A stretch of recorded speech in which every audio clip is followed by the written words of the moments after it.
বৃহস্পতিবার পবিত্র রাতে কেউ যদি এই দোয়াটি 100 বার পরে কোনো দিন পৃথিবীর কোনো মানুষের কাছে তার হাত পাততে হবে না।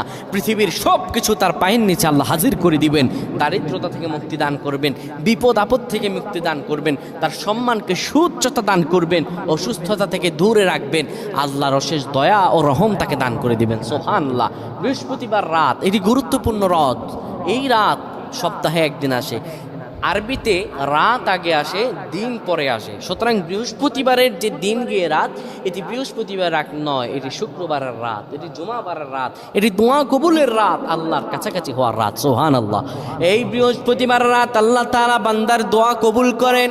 কেউ যদি বৃহস্পতিবার রাতে ঈশা নামাজের পরে পবিত্র হয়ে ইয়া হাইয়ু ইয়া হাইয়ু ইয়া হাইয়ু ইয়া রফিয়ু ইয়া রফিয়ু ইয়া রফিয়ু এই দোয়াগুলো পড়তে পারে 100 বার, আল্লাহ রাব্বুল আলামিন তার